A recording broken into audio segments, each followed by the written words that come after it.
Light in the Void. A story of stars, strangers, and the courage to answer. Commander Zara stared at the dead control panel, her silver-gray fingers tracing the cold edges of buttons that would never light up again. 4 days had passed since the research vessel Starfall drifted into an uncharted radiation pocket and lost its main engines forever. 4 days of floating through the endless black.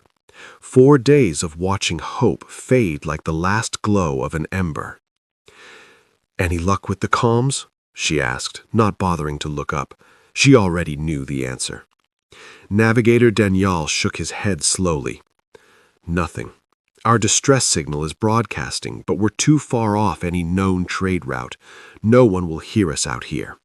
His voice carried the particular flatness of someone who had already rehearsed grief. The Starfall was a science vessel, elegant, precise, built for observation and data collection, not for surviving the deep void. Their mission had been straightforward: survey the outer ring systems, document stellar phenomena, and return home. But space had a way of making straightforward things complicated. Engineer Faria entered the bridge, wiping dark fluid from her hands with an already ruined cloth. Her expression told the story before her mouth did. "The engine core is completely gone. The crystal matrix shattered when we hit that radiation wave. We have no spare parts. We have no tools capable of fixing this. We have nothing." Dr. Rohan looked up from his station where he had been quietly calculating their remaining supplies. His deep-set eyes were rimmed with exhaustion. "How long does life support last?" Faria's shoulders dropped. "At current usage, 10 days. Maybe 12 if we power down everything except the absolute essentials." Zara walked to the viewport and looked out. Stars stared back, cold, indifferent, impossibly beautiful. Their beauty felt cruel right now. "We need to make hard choices," Zara said. "We should enter the sleep pods. It will extend our oxygen supply significantly." "But then what? We just drift in the dark and hope someone finds us before the backup power dies too?" Zara turned to face her crew. They were Ziran, a species known across the galaxy for their advanced technology, their precision, and their deeply logical approach to every problem. Their pale blue skin caught the dim emergency lighting, making them look almost ghost-like. "Yes," Zara said simply. "Right now, hope is all we have." The long countdown. The next morning, they shut down everything that wasn't critical. The Starfall's corridors became dark tunnels lit only by thin strips of floor lighting. The temperature dropped as heating was reduced to its lowest setting. The air tasted thin and metallic. Faria rerouted every spare watt of power to the distress beacon, making it the top priority after life support. "If anyone passes within range, they'll know we're here," but the conviction wasn't in her voice. In the small dining area, all 4 crew members gathered for what might be their last shared meal. The food was protein packs, nutritionally complete, entirely joyless. "The High Council won't send anyone to look for us," Daniel said, breaking the heavy silence. "We're too far off course. They'll mark us as lost and move on." He said it without bitterness. It was simply a fact. No one disagreed. The Ziran were practical to their core. Risking additional ships and crews to search the vastness of deep space for one drifting vessel would be considered illogical, a waste of resources with no guaranteed return. Rohan pushed his half-eaten protein pack aside. "My family will hold the remembrance ceremony. They will place my belongings in the family archive and speak my name to the stars." His voice cracked slightly, just once. "I always imagined I would die old, surrounded by generations of children and grandchildren." Zara reached across the table and placed her hand on his. "We're not dead yet," but they all knew the hours were shrinking. On the 5th day, the ship's computer detected a small asteroid field directly in their drift path. Without engine power, they had no way to alter course. "Shields are at minimal power," Faria reported. "They'll stop the smallest rocks, but anything larger—" She didn't finish. For 6 tense hours, they watched the Starfall float through the debris field. Every impact made them flinch. The shields flickered with each strike. Then a rock roughly the size of a human fist slammed into the hull near the storage section. Warning lights erupted across every panel. "Hull breach in storage section 3, the ship's computer announced in its flat, emotionless voice. "Sealing bulkheads," Faria said, fingers flying across the emergency controls. When it was over, nearly half their remaining supplies were gone. Their timeline had just been cut dramatically. "We enter the sleep pods now," Zara decided. "We can't wait any longer." The sleep pods were housed in the medical bay, originally designed for injured crew members requiring intensive care, but capable of preserving life by slowing all bodily functions to near zero. "I've programmed them to wake us if a rescue signal is detected," Rowan explained as he prepared each unit. "Otherwise, they'll keep us in suspension until the power fails." "How long will that give us?" Faria asked. "With just the pods running on emergency reserves, maybe 2 months. After that," she didn't need to finish that sentence either. Zara looked at each member of her crew in turn. 3 years they had served together. They were more than colleagues. They were family. "We should record final messages," Zara suggested quietly. "In case." No one objected. One by one, they sat before the ship's log recorder and spoke to the people they might never see again. Parents, siblings, friends, old mentors, young students. When it was done, Zara recorded the captain's log. "This is Commander Zara of the Ziran research vessel Starfall. We have suffered catastrophic engine failure in Sector 9, Grid Kappa. Coordinates are attached to this message. We have entered suspension pods to extend our survival window. If you find this ship and we still live, thank you. If not, please inform our families and the Ziran Council of our fate." She paused, then added softly, "To whoever might find us, we did not go gently into the dark of space. We fought until the very end." The pods hummed with quiet energy as Rohan activated each one. Faria went first, then Daniel. Zara watched as their breathing slowed, their pale skin taking on a frosted, still quality as the suspension process took hold. Rohan stood beside the last 2 pods. "After you, Commander." Zara shook her head. "Captains go last." Rohan nodded slowly. "It has been an honor. And with you, old friend." After Rohan was safely under, Zara took one final walk through the silent ship. Emergency lights cast long shadows down empty corridors. The Starfall had been a good vessel. It didn't deserve this quiet end. On the bridge, she touched the main console one last time, then pulled up the external camera. The ship was alone, a tiny metal bubble adrift in an infinite ocean of darkness. "Someone find us," she whispered to the stars. "Please." Back in the medical bay, she climbed into the final pod. The lid sealed with a soft hiss. Cold mist filled the chamber. As consciousness faded, one last thought rose to the surface. In the vastness of space, what were the chances? The answer came in dreams of ice and silence. The signal in the dark. Captain Marcus leaned back in his chair on the bridge of the horizon and stifled a yawn. The human exploration vessel had been methodically mapping this sector for 3 weeks. The work was important. Earth needed new mineral surveys. But it was also deeply, profoundly boring. "How much longer until we finish this quadrant?" he asked. Communications Officer Priya checked her screen.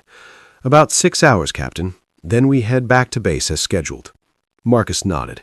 His crew of 12 had been away from home for nearly 2 months. They were all ready for blue skies and solid ground. "Captain," Priya said suddenly, sitting up straight, "I'm picking up something strange." "Define strange." "A signal. Very weak.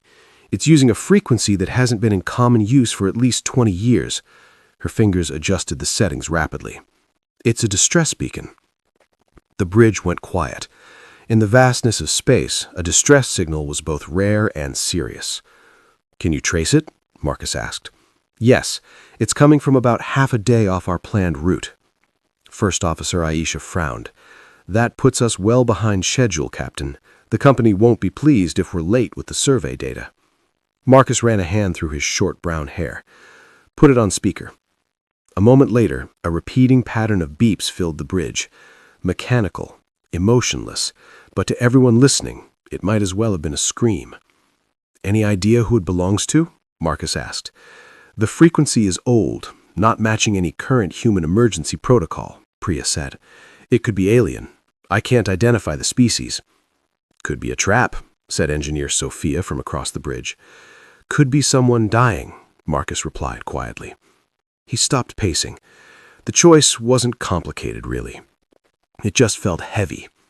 What do we do, Captain? Aisha asked. Marcus looked at the speaker as the beeping continued its patient, desperate rhythm. What would we want someone to do if that was our signal? The question needed no answer. Aisha, plot a course to the signal source. Priya, keep monitoring in case anything changes. Dr. Vikram, prep the medical bay for possible survivors. He paused. And tell the rest of the crew our vacation just got postponed. The frozen ship. 12 hours later, the horizon eased toward the source of the signal. What appeared on the view screen made everyone on the bridge fall still. A ship drifted against the backdrop of stars. Sleek, beautifully designed, its curved lines suggesting speed and grace in its prime. Now it hung silent and dark, only a few exterior lights blinking weakly, like a dying heartbeat. Scan it, Marcus ordered. Hull is intact, but there's a small breach in the storage section. Minimal power signatures. The ship is running on the very last of its emergency systems. Life signs? 4. Very faint. They appear to be in suspended animation. Species? Aisha studied the readout. Ship design and biosignatures are consistent with Ziran technology, research or exploration vessel that went badly off course. How long has it been drifting? Based on beacon power degradation, approximately 2 months. 2 months. Marcus tried to imagine it, tried to picture what those people had gone through before they put themselves to sleep and waited. Captain, Aisha said quietly, their life support is failing. Those stasis pods are running on the absolute last of their emergency power. I'd estimate 3 days at most before they shut down entirely. Marcus nodded. Then we move. Boarding party, suit up. 2 hours later, Marcus led a 5-person team across the short distance between the ships in the Horizon shuttle. They wore full environmental suits. They didn't know what conditions they'd find inside. Remember, Marcus told the team, these are Ziran, logical, precise, and probably terrified. We go slow, we stay calm. The team, Aisha, Dr. Vikram, engineers Pablo and Sophia, the best the Horizon had. They entered through the airlock into complete darkness. Helmet lights cut pale beams through the gloom, revealing a corridor that curved gently ahead. The air was thin and bitterly cold. Power's nearly gone, Sophia observed, reading her scanner. Life support below 10%. Medical bay, which way? Dr. Vikram consulted his scanner. That direction, roughly 50 meters. They moved carefully through the silent vessel. Emergency lighting gave the metal walls a blue tint, making everything look like it was carved from ice. Their footsteps echoed in the emptiness. Remarkable design, Pablo murmured, running a gloved hand along a wall panel. I've never seen Ziran engineering up close. The efficiency of these conduit pathways alone. Focus, Pablo, Marcus said. They found the medical bay on the second deck. The door was partially stuck, frozen in place when the power had begun to fail. Pablo and Aisha forced it the rest of the way open. Inside, 4 stasis pods hummed faintly in a row. Their soft blue glow illuminated the faces of the Ziran crew, pale skin dusted with a thin layer of frost from the suspension process, utterly still. Dr. Vikram moved immediately to check the pod's status, his scanner moving rapidly. They're alive, but only just. These pods were never designed to run this long on emergency power. The preservation compounds are starting to break down. Can they be moved? Yes, carefully. We'll need to keep them in stasis until we can transfer them to our medical bay and connect them to proper power. How much time do they have if we leave them here? Vikram's expression was answer enough. 2 days, maybe less. The pods would fail and... He stopped.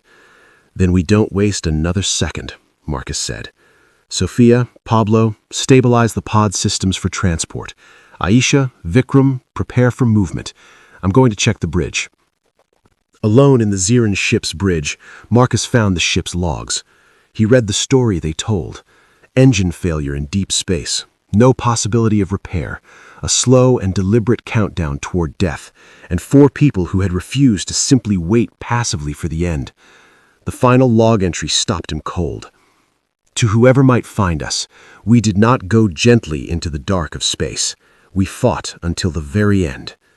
He stood in the empty bridge for a long moment. You did, he said quietly. And it worked. Waking. The Ziran stasis pods arrived in the Horizon's medical bay and were connected to the Horizon's full power supply. The blue glow of each pod strengthened noticeably as proper electricity flowed through them for the first time in months. Will they be all right? Marcus asked, watching Vikram work. Their bodies are stable, but their stasis chemistry is significantly different from ours. I'm not sure how to safely initiate the waking sequence without risking neurological damage. Engineer Pablo had been studying the pod controls with quiet intensity. The interface is complex, but it follows consistent logical patterns. I think I can decode it. He pulled out his analysis device. Give me a few hours. You have them, Marcus said. 6 hours later, Pablo called the captain to the medical bay, barely containing his excitement. I've got the wake-up sequence. Once you understand the underlying mathematical structure, it's actually elegant. Are you certain? Marcus pressed. We can't afford a mistake. I'm certain, Pablo said firmly. They designed this system to be comprehensible to any species with foundational mathematics. It really is a kind of universal language. He smiled. I think that was intentional. Marcus looked at the 4 still figures in their frost-covered pods. Wake the commander first. Commander Zara felt cold, then warmth, then sensation returning to limbs that had been motionless for far too long. Consciousness came back in waves, each one carrying more awareness than the last. Something was wrong. The waking sequence was happening too quickly. Emergency protocols? Had the ship's systems finally failed completely? Her eyes opened slowly, vision blurred. A face came into focus above the pod. Not Ziran.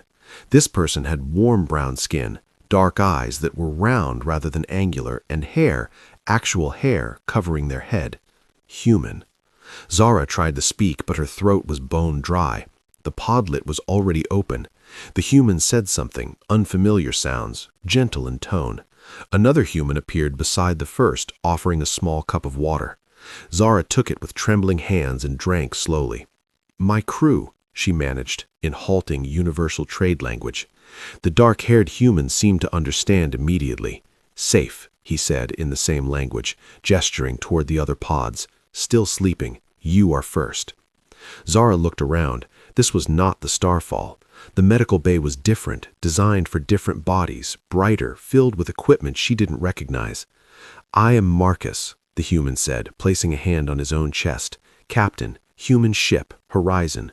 We found your distress signal. Zara, she replied, weakly. Commander, Starfall. How long? 2 months, Marcus said. Your ship was drifting, almost no power remaining. 2 months. The pods had been designed to last 3 at most. These humans had found them just in time. Thank you, Zara said. The words felt impossibly small. Chapter 6.